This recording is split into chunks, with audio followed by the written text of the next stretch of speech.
All right, let's start our study tonight with a prayer. Hidalgo, could you pray for us? Yes.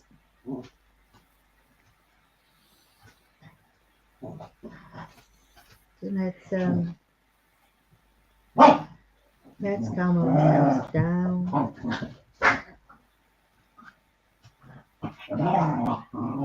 Concentrate on this moment, the moment that we have been given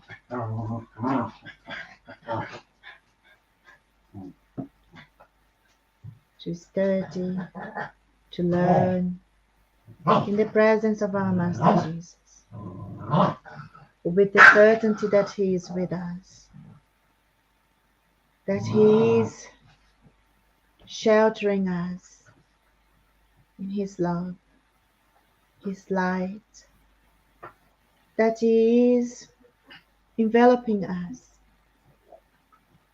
in a peaceful environment. As we know, we are not alone. There are many friends in spirit who gather with us. So let's ask our Master Jesus to bless us all in His presence.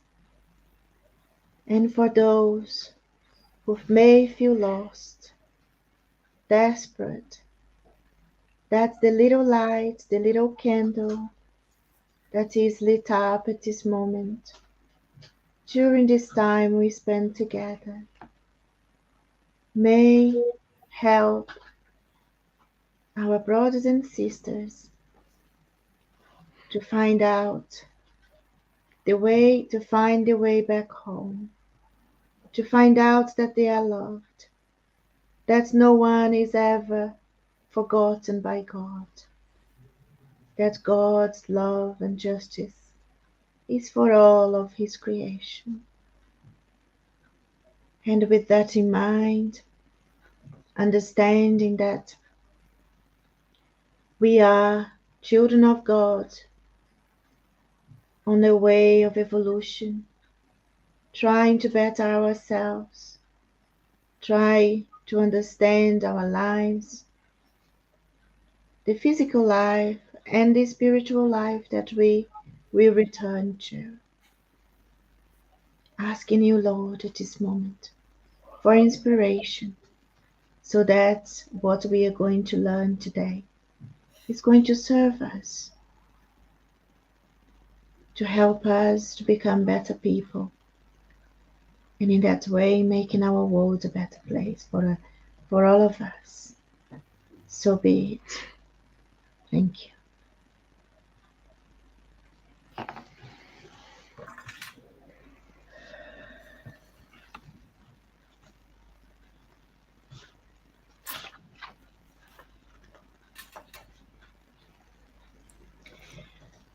So we are studying item number 10 today. Yeah, that's it.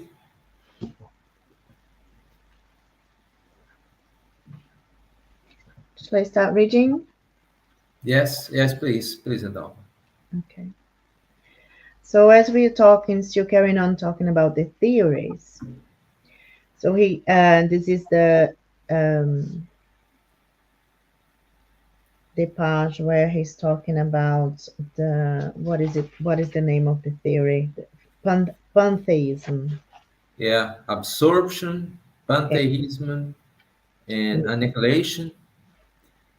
Yeah, So he says now that such theories satisfy neither human reason nor aspiration, and they give rise to insuperable problems because they are powerless to resolve all the issues that they in fact engender.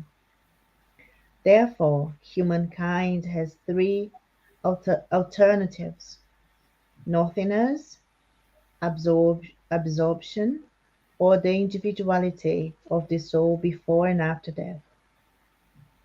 It is to this last belief that logic irres- irres- irres- irresistibly impels us, the belief that has formed the basis of all religions since the world came into being.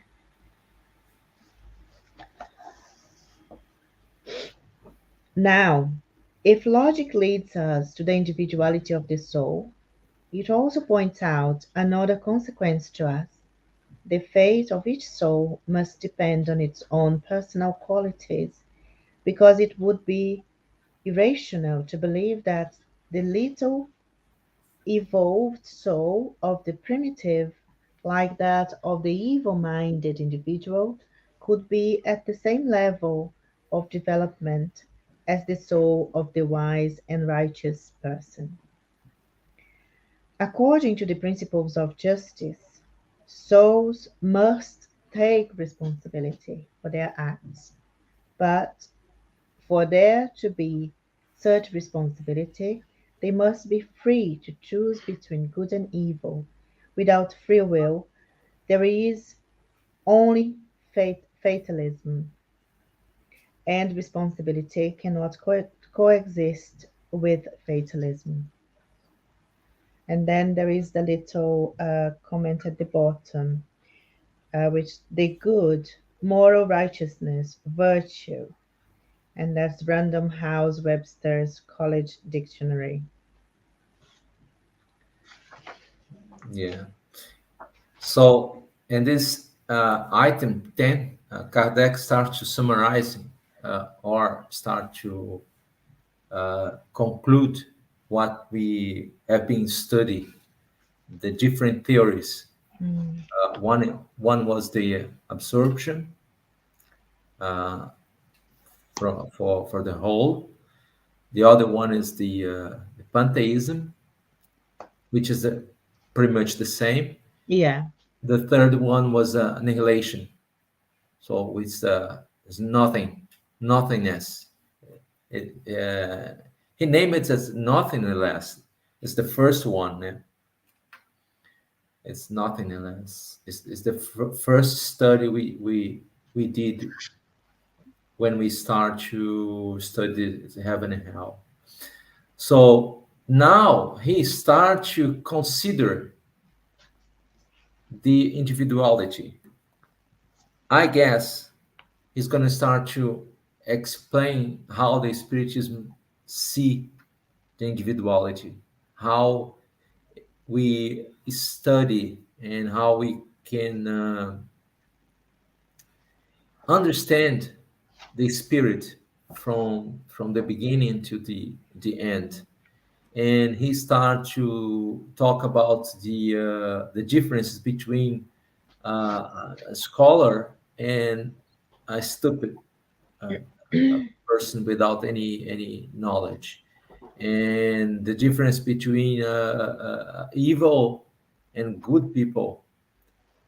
So this is makes more sense to understand or believe that we are all individuals, and every and each individuals carry with them uh, characteristics, good qualities, and also bad behaviors and bad conditions. So we are all different, and this is make more sense when you see the world we live, because the other theories is not telling us or not let's say engaging us in a good life. When I say good life, is the good the life based on good actions, good behavior, uh, progress, good relationship between among the people inside the society. The other one, none of them is able to bring us uh, to this condition. So they just say, no matter what you do, no matter what you say, or the way you live, you're gonna be at the same place as everyone. But so in this item, Kardec start to uh, introduce the individuality of the spirit. So he starts to show and demonstrate that most of us, every one of us, has different characteristics, different way to live, different knowledge, different degrees of goodness, different degrees of evil. And in the end of the day, in the bottom line, all of us, we are different and we are individual. And also, in the end of the item, he mentioned the fatalism, which is not for the doctrine, it's impossible. The only fatal things that's going to happen to us is disincarnate. So Mm. this is the only thing we are pretty much sure. The other things, we don't know what's going to happen. Nobody knows, only God. So yeah, I think this is the item thing. This is the way he start to introduce us to the idea of the individuality, making a comparison with the other theories, which is not, let's say, reasonable. Mm. I think as he begins this item, and he says that such theories satisfy neither human reason nor aspiration, and they give rise to insuperable problems because they are powerless to resolve all the issues that they in fact engender. Um, I was here sort of thinking about the system that we have in our world, that all of us, um, no, very few people who come, who reincarnate, don't have, as they are developing, I mean developing physically, they develop without a plan for their lives. And then when we think about in our spiritual life, our existence, spiritual existence, and we just think that if the universe that is full of beauty, that is full of amazing things, if we were to come to be part of all of these, and then there is no plan for afterwards. The plans that we have, they are of like they they they sort of offer us a happiness that we cannot. I don't think we can envisage what this happiness is, because it actually talks about staleness. When we talk about heaven, and the heaven being this place of that you are contemplating all the time, um, it goes totally against what we have here. That we are here, we have to work, we have to be always active, we always have to be doing something in order for our lives to get better, in order for us to enjoy now today, after our sciences have evolved so much. We understand that our bodies need to move to, I think I was talking to Martha the other day about this, because even our bodies, we need to keep it moving, otherwise it will get sick, it will, our joints will ache. So we need to in every way to keep ourselves evolving, to keep our bodies healthy, to keep our life moving. We need to move with it, we need to move it, we need to be doing something all the time.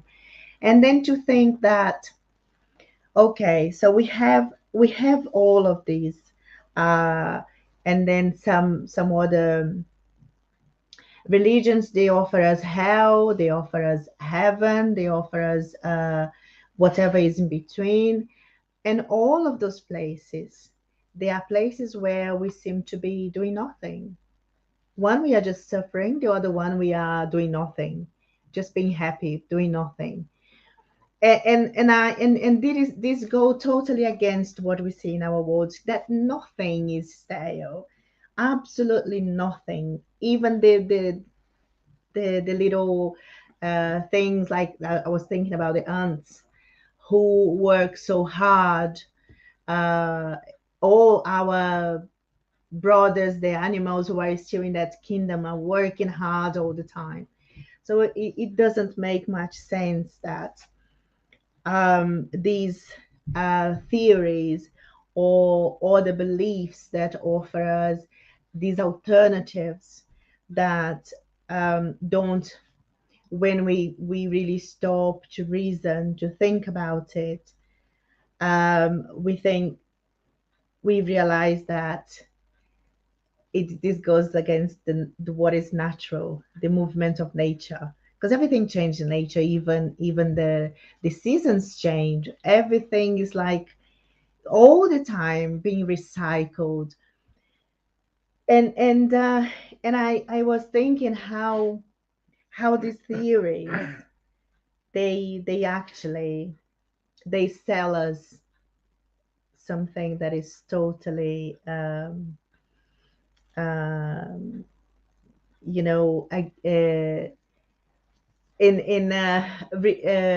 what is the word? I'm looking for the word. It's totally against what nature offers, what nature shows us. And I think that is, I remembered when the the the fact that when we read about the item in the gospel, isn't it, that says about us being able to see but not, but it still be blind, isn't it? Because we are not able to see what is beyond. We are just accepting what our eyes can see, that is very, very like um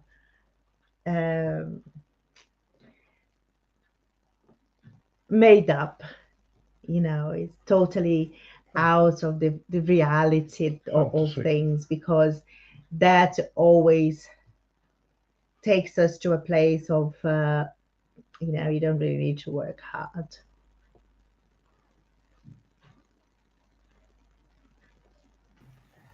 And you were talking in Darwin. I was thinking about how many people accept shallow beliefs just because they are lazy to think or to search for more information. So I don't know. Kardec and the Spirit says we are in different degrees of understanding and different degrees of you know intelligence, and much there is a multitude, a lot of people that accept a theory without question, and I remember one day a friend of mine gave me a book. uh, it was a different religion book talking about suffering, and I was really curious to see how these religions saw the suffering. When they talk about suffering, it's everything. It's suffering because we don't have what we want. We suffering because we have a kind of disease. We suffer because we lost someone that incarnate. We suffer because we have problem inside the family, work, and society, or because we have a debilitation in the body. We cannot do something. But anyway, it's suffering is suffering. And this book was written by a priest, a vicar, and he was trying to explain why people suffering. But the explanation was so shallow, so in the surface of the everything, that it was impossible to cope with that information. Because okay, everybody suffer because we are looking for someone that we are not getting, or because people are not believing God, or because it's lack of faith, or it's because it's not going frequently to a church or a temple or something like that. So at that time, the message for me was not important. The importance I gave to the message is how many people can just be satisfied with that information. So sufficient information that's not going deep and not trying to explain, for example, why we have so many children suffering, why we have children born with disabilities, with problems with locomotions, or problems to talk, or anything. Why we have so many young people dying in the bloomer of the youth, and those kind of things they try to avoid to talk about, just because they don't have explanation, and because people that are the audience is accepting as it is. So it's very important to, we are not being trying to defend or saying the spiritism is the totally true, or the most important, or the final revelation. Not it's not the case. But we can see that when we see this book bringing the other theories, studying, opening another theories, and study every items and comparing what we believe, we can see that Kardec was not afraid of lose followers. He's not afraid of that. He's just explaining. We have this theory, we have this one, and we have this one. Which one is going to satisfy you more? Which one is going to give you more reasonable explanation? And when you were talking about all the things that the movement and the mechanism of the planet, and everything that we know, it's moving, it's working, it's making progress. Even the universe, now we know that even the sun is not stuck. He's traveling around the universe, and all the planet is traveling, spinning around the sun, and we don't know where they're going, but everything is working all the time. Even the atoms, the molecules, everything is in movement, vibrating all the time. And for some reason, somebody prefer to understand or to believe that we, at a certain point of time, we're going to stop everything and be stead still forever. So this is not, it doesn't make sense if you compare where we live. Oh, but somebody may say, "Hey, Andre, you don't know what's going to happen after God, neat everything and put everything in place. Probably we're gonna be totally steady still without any." But from what we can see and from what we can witness, this theory doesn't make sense. So that's why my mind will start to think about how we could accept, because we did before. We cannot deny that we spend many years before another incarnation, believing that religion, believing that theories, and even fighting for them, kill people, or torturing. I don't know. Probably we were not a good person in the past reincarnation. That's why we are here. Otherwise, we were being in Jupiter or another planet. But we are here, suffering, seeing many bad and wrong things. And right now, we just wake up and we start to think, yeah, this makes sense.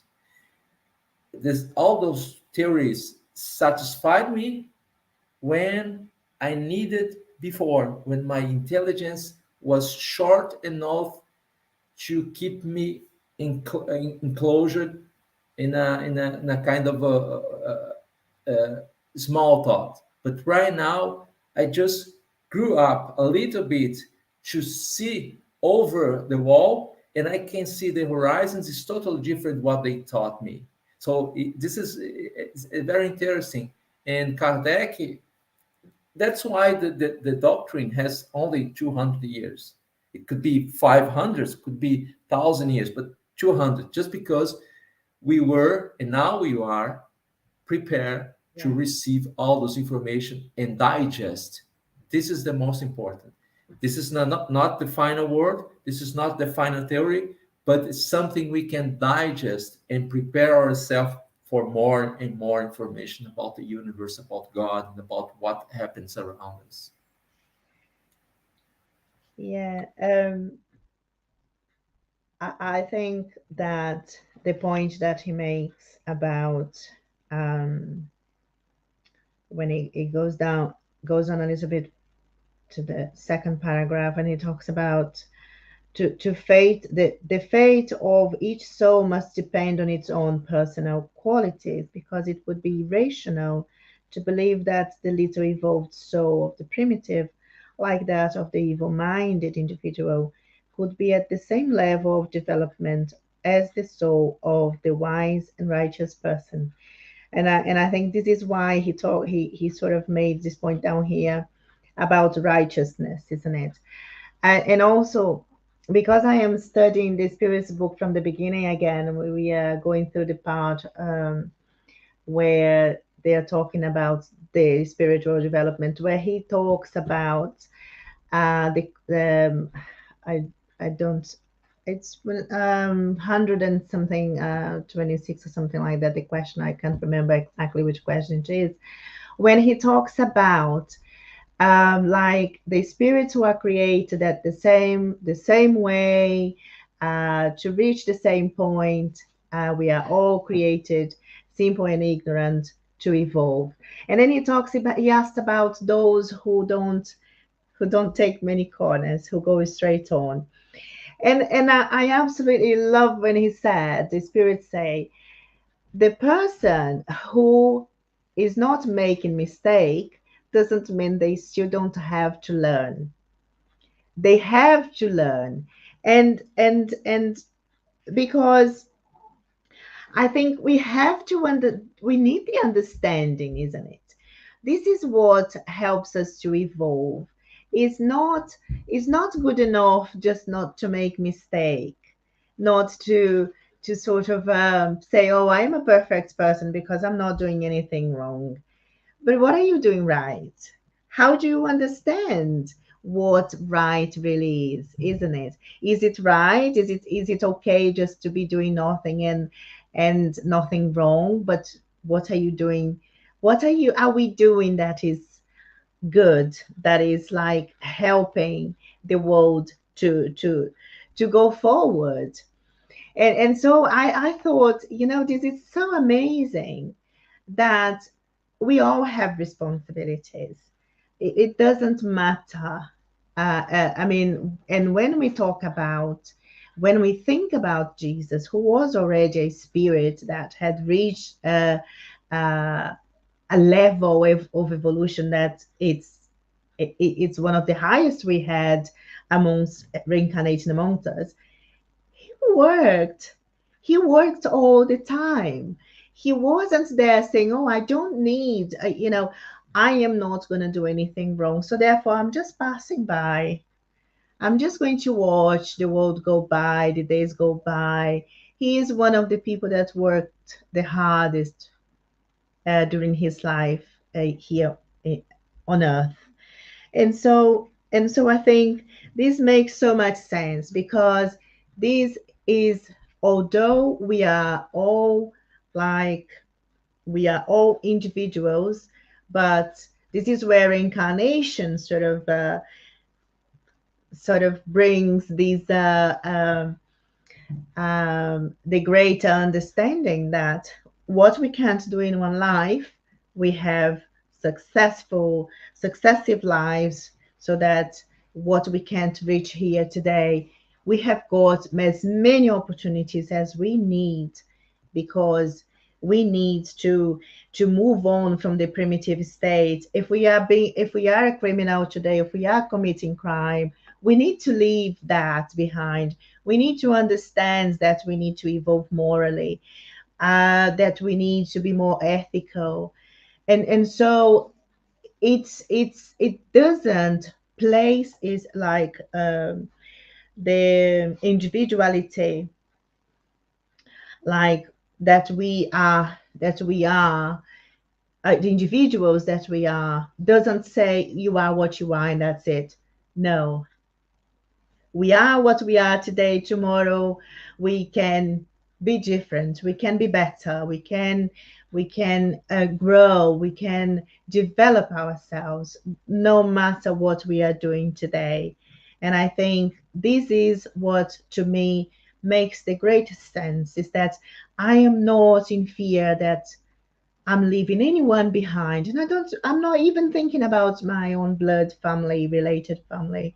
I'm thinking about human beings, you know. I know today that we are a family, we are a universal family, and that we are moving, gradually, but is an inevitable move, that we are all going to move one day. We are not going to be in a place of suffering. And when we reach a point in which we are happier, that we are not going to be sitting still, because that would be boring too. So I think God's laws, natural laws, are absolutely perfect.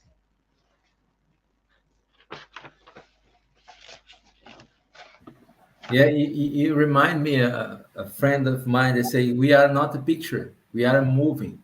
So if you see a picture of me of mine, uh, it's just a static image, but we are not that image. We are a moving all the time, changing ideas, changing behaviors, and everything.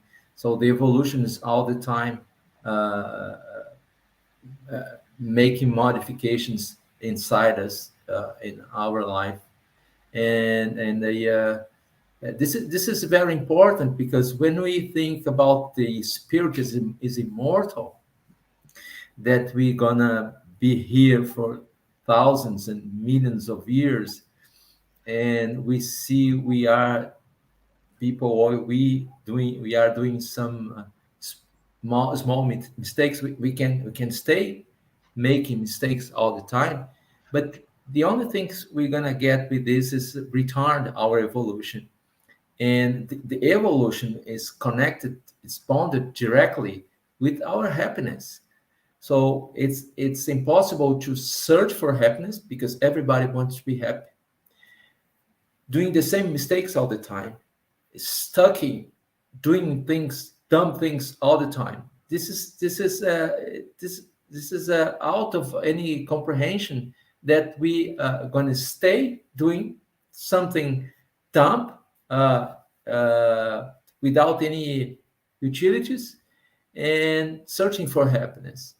And at some point of the time, we're going to understand that I need to stop to do this mistake, no matter how big it is, because I need to change my life. It's everyday lessons. It's not for tomorrow or for after this incarnation. It's for today. If I'm not satisfied with my life right now, I need to change what prevent me to be happy. And this lesson we can take to the evolution of the spirit. So we have plenty of time to learn, to make mistakes, to understand, to grow up. And it's up to us to do this quick or stay there for more time. I want to be there. I like this life.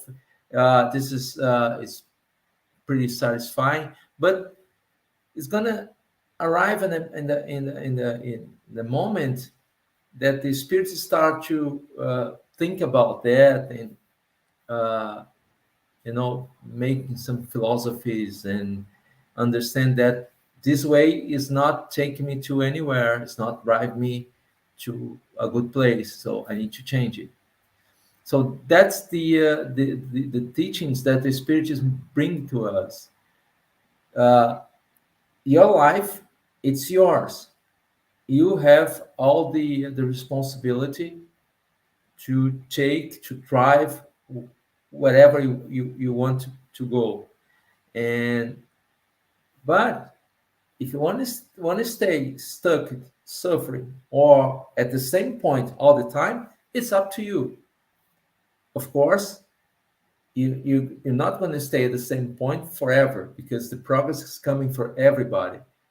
But you can just you know uh, uh, jump to a better place, to a better life, to a life a little bit more happy, a little bit more comfortable, a little bit more understandable, and learn more and learn more. And the evolution, it's exponential because once we learn something, we give a big jump, and if I learn a little bit more, it's the jump is more and more and more. That's not so because many people think to reach the happy world is going to be thousands and thousands of years, and the spirits book says sometimes you can get there in only one reincarnation, and with just a small effort. It's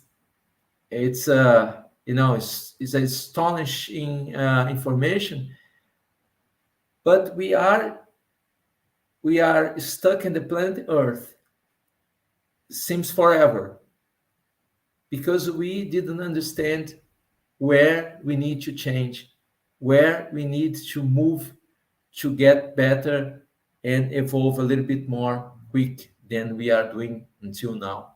So yeah, it's a really interesting because as you said, we cannot stop because even the machines, if they stop, they get bursty, and we are not here to just sit and wait for something to happen. So we need to make this future.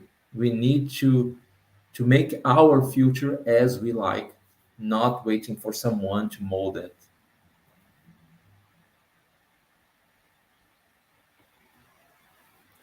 I think there's time to read a little bit more.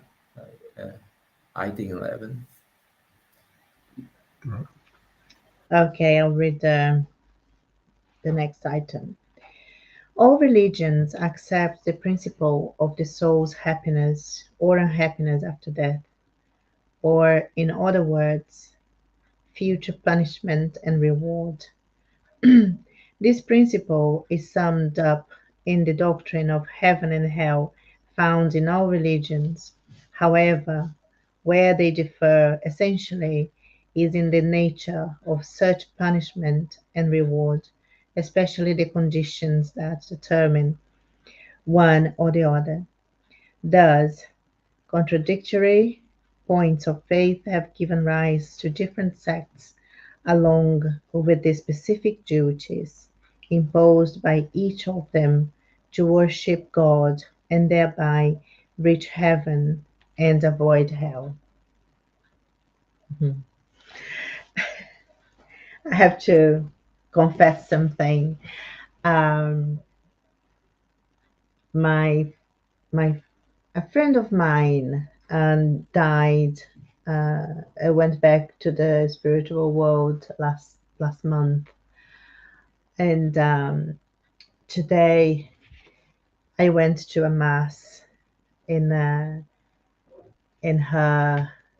Um, it wasn't the Seventh Day Mass; it's the second mass that her mum has asked to be celebrated in her memory. And one of the things, it was a Catholic church. One of the things that called my attention was the fact that we had to sit in silence for a very long time. I don't know exactly how long it was, but it was quite a while in adoration. And then at some point, I was there following the instructions, and then I thought, but we are adoring, we are worshiping, and I looked up. There was Jesus on the cross, and at that moment, I imagined Jesus being there in his, after his death, being there in light and enveloping everyone that was in that church. Um, and I actually was talking about my comment that I made before was also because of this experience I had today, because I wasn't stay or sitting down for not for even an hour, and I was bored.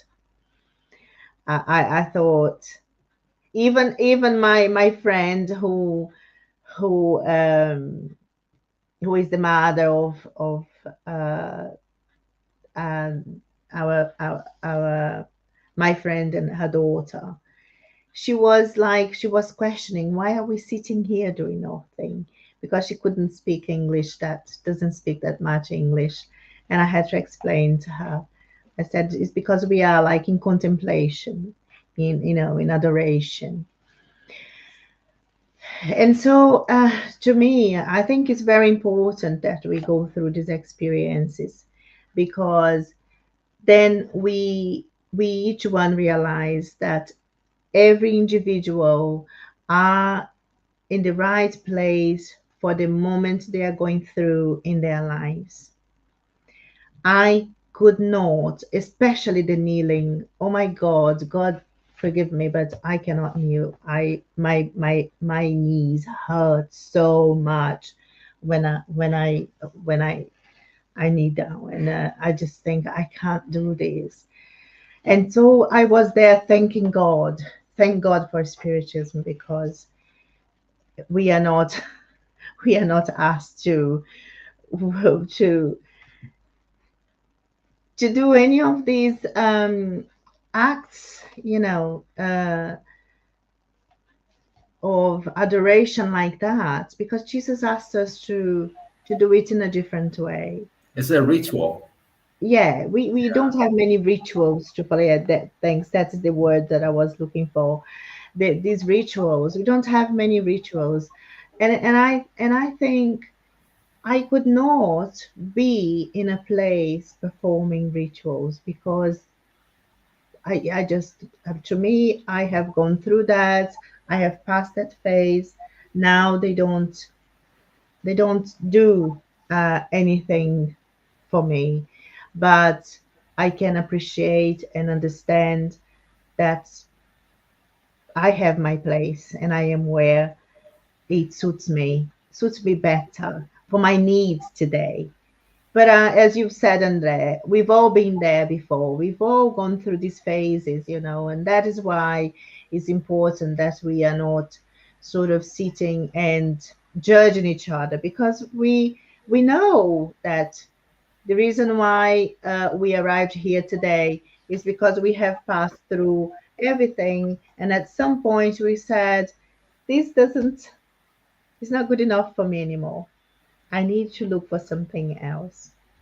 That is, and as you mentioned, this is why Spiritism has come not very long time ago, because we are ready, we are more sort of, we have more capacity to understand, you know, and also science has developed so much to help us to make sense, better sense of things. And so I think, thank God that the systems are like this, because the people who need the rituals today, if they didn't have them, they would be totally lost. Just like I have been lost before I met Spiritism. I didn't belong anywhere. I wanted to go somewhere, but I just thought, I just don't, these You're, things don't answer my questions. Whatever is out there don't answer my questions. So I just prefer to be someone that wasn't linked to anything, because I didn't want to like pretend that I was satisfied when I wasn't, with what was available. yeah, those places are flooded with a lot of energy that can heal and even help spirits and incarnate and disincarnate. Yeah. And the church is the place where everybody, uh, who goes to the church, to the mass or the service, they it's the time the people stop and think in God. So Mm, it's very important, even if they are not aware how the mechanism behind the mm, scenes, but there are many spirits working, capturing energies, and addressing all this energy to whatever or whoever yeah. needs. So that's why we can see a lot of healing inside the church. They call miracles, and we call it the natural laws and Yeah. forces. There was a beautiful moment, because one of the things that I have always liked in churches is the singing. And so there was a moment that they sang such a beautiful song, that it felt like I could feel the whole of the energy, when your body sort of, is like touched. Storm. It, Yeah. I felt like, wow, these the energies here have really, really changed, and I could feel that straight away. And that was after he talked, they talked about the forgiveness, when Peter asked Jesus how many times we should forgive our brothers. And after that, they talked a lot about forgiveness, and then they sang this song. I don't remember the song, but I felt the ambient was, it was, the energies were really, really touching. And so yes, this is why I'm saying that, thank God everyone has a place, and there is love everywhere too, yeah. because Jesus is present. Yeah. I had a lot of opportunity to visit and know many other religions, because my mother used to change religions every 3 or 4 years, and I have been baptized, baptized, but I don't know, Baptized, baptized baptized. 5 times. So we are missing two uh, to become both how they say the legend, to say if you are baptized seven times, you become a wolf or something like that. But it's just uh,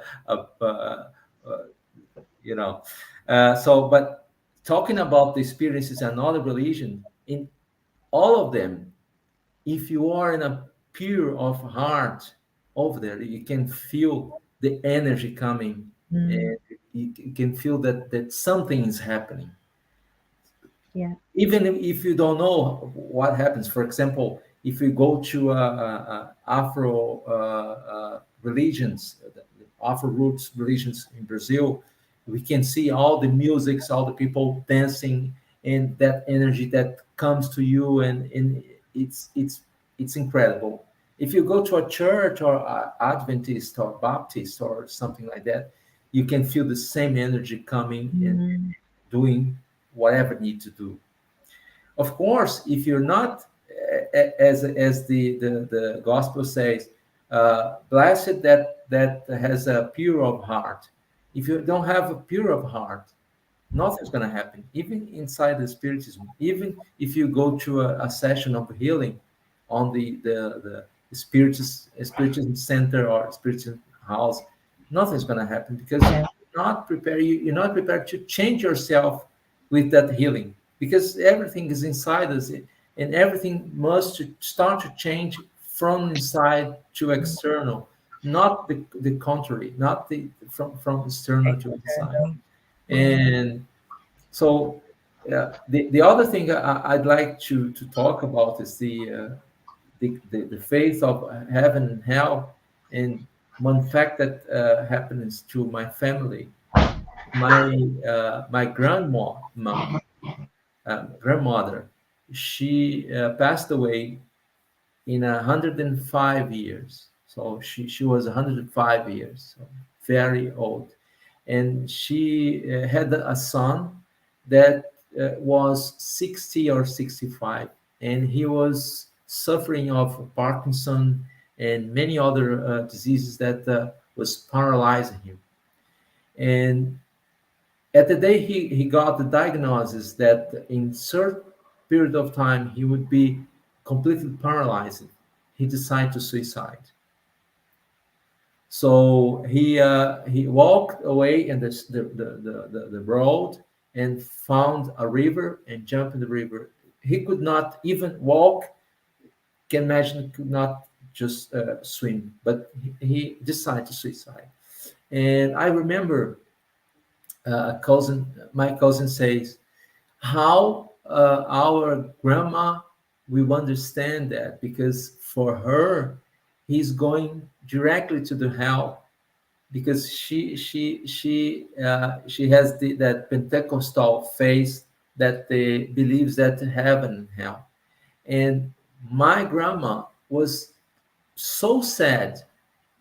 She was 102, 104 years, so sad because her son was going directly to the hell without any hopes. So this is very cruel. This is it's terrible to for a person, for anyone. That's why the spiritualism come with a lot of hopes and happiness that say, no, but this is not going to happen to him. He's going to go to some place.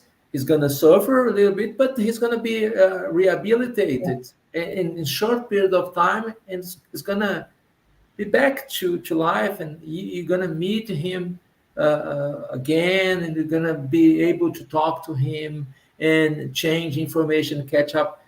So, it's I remember that as today when they say, because I didn't realize that I was there for the funeral, for everything, and the cousin say, how our grandma is feeling right now, thinking that our uncle is going direct to the hell without any chance of rehabilitation.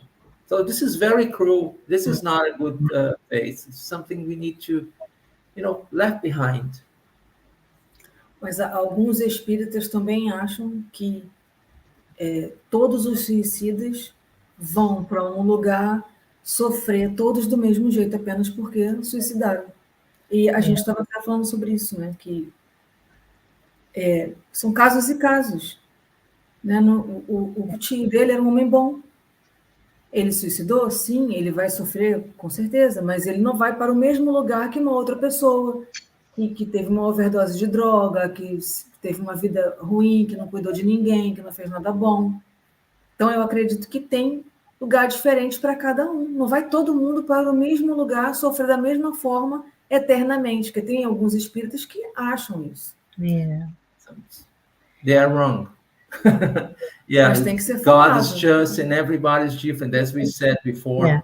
Every Can't generalize. one of us has Yeah. different levels, individualities, and as the judge from the earth give some forgiveness to the criminals, why God will not give some, attenuation? Why not? Yeah. We need to be rational. Então, a gente também, como espírita, a gente não pode achar que tem o Vale dos Suicidas. Então, todos os suicidas vão para o Vale dos Suicidas. Not at all. No. Eu não acredito nisso. I don't believe that. I think if it came any earlier, Spiritism, it's like it'd be difficult to get through to people because religion was a way of controlling people back then. If it came any earlier, you would be killed. Yeah. Or a wizard. Yeah. They wouldn't have had a chance, so it Yeah. wouldn't have progressed. So at that time, it was just the right time to introduce to the world. Yeah. You're very right. I remember that one spirit, someone asked a spirit why the Catholic Church was not destroyed with all the reform, all the Protestantism. They said it's because the Christianism is a big tree that allows many other religions to grow up and protect them until the other religions in our other faiths would bloom and become reality. So as you said, Richard, if spiritism come before, may create a lot of confusions and push many people to a bad and equivocate way, wrong way. So yeah, we need to have maturity to learn and understand accept this. In the right time. Yeah, let's go to the book we talk a lot today. Our Daily Bed. Daily bread. Okay. We need to make a study of our daily bread. Yes, we do.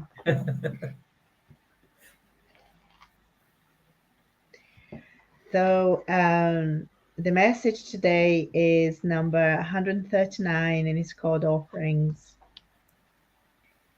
He sacrificed for their sins once for all.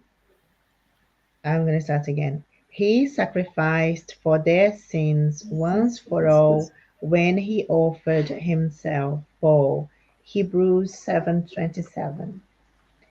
Human beings, as a rule, feel rather comfortable in an opulent home under a sky of blue. Meanwhile, when the difficulties surge, they immediately seek out someone to substitute them in places of boredom and pain. They often pay a heavy price for this escape and indefinitely postpone the beneficial experience to which they were invited by the hand of the Lord. It is because of these that the religious leaders of all times establish complicated problems with the offerings bestowed by the faithful. In the primitive rituals, there was no hesitation in sacrificing the young and the children. In the course of time, man reverted to sacrificing sheep, bulls, and goats in the sanctuaries. For centuries, the habit of offering coins, precious objects, and riches endured, which were delegated for service of the worship. But with all these demonstrations, the human beings seek only to incur individual favoritism from God, as if the Father were so inclined with earthly matters. The majority of those that make material offerings do not act in this manner in the places of worship due to their love of the divine work, but rather with the deliberate purpose of buying favors from heaven, excluding themselves from their personal inner edification. However, in this sense, the Christ provided a most precious response to the students of the world, far from arguing over any prerogatives. He did not send any substitutes to the Calvary, nor animals to be sacrificed in temples, but rather he personally embraced the heavy wooden cross, sacrificing himself in favor of all human beings, thereby demonstrating that each of his followers shall be compelled to offer his own personal testimony at the altar of his own personal life. Wow. Just been talking about. I mean, we know that the books are open by chance. This last book we read, but this just summarizes what we've been talking about perfectly. Yeah, no time for comments. No. Let's pray now, please. So let's once again thank our Master Jesus for the sacrifices he made to show us that we need to every day to cast away our old habits, to become, to get rid of our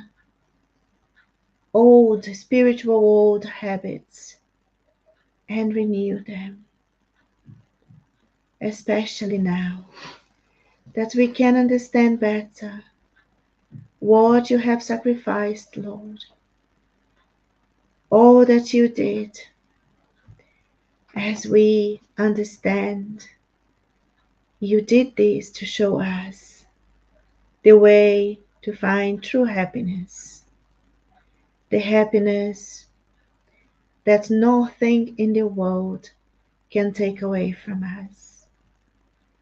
You have died, showing us the greatest sacrifice, and your last act was to ask our Father to forgive those who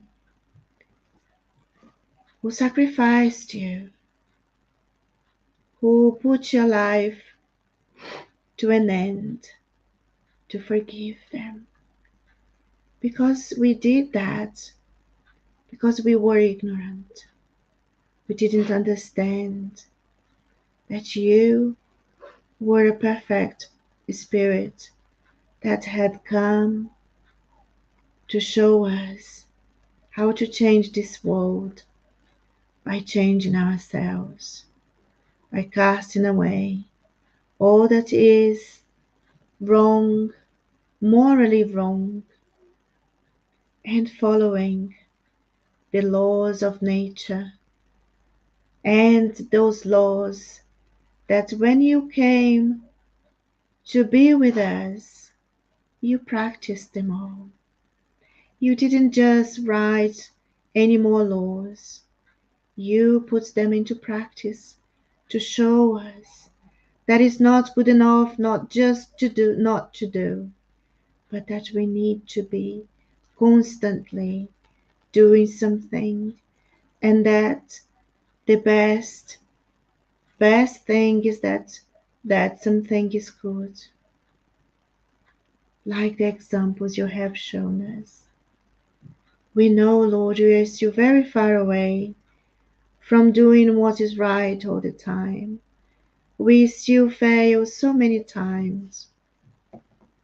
But at least today we know when we are failing, when we are making mistakes, so that we can work immediately to do something right, so that we are not causing disharmony, energetic disharmony for ourselves or for anyone else.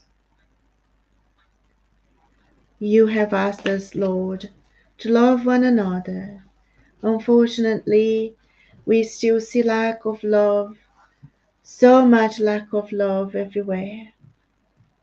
So many of our brothers and sisters who haven't learned yet that material riches, material power is so short, and that if we don't learn to use what we have to help our brothers and sisters who are in need, we are going to go back to our spiritual life empty-handed. And love, Lord, is blossoming everywhere. When we are able to see, it is there, like the flowers that blossom every spring. Love is blossoming in all the hearts of those who are ready to work for the goodness of others, to bring changes, even though, Lord, they may not embrace any religious beliefs, because we know religious beliefs are not necessary for the good man. The good man is already doing good because he knows only good is important to do. And so, Lord, with our minds connected to the minds of our spiritual friends who are with us, let's imagine our world full of blossoming flowers, spreading all over, like the love of each one of those who are able to give, no matter how big that flower may be. It is love, it is light that will change the world, will make the world a brighter place, a happier place. The same way we like looking at a garden full of beautiful different colors, imagining that those are us, children of God in this world, allowing different sizes of flowers to blossom from our hearts, and that together one day our world is going to be full of light. No one is going to be left behind. No one is going to be looked down if they are already living a life where they have been forgotten. We are going to look at each other, no matter where we are, and embrace them with this love, knowing that they are children of God, that will have the same opportunity we do to change their lives, to live a life of sin, of wrongdoings behind, knowing also that none of us are here today without having experienced different lives, different places in our past.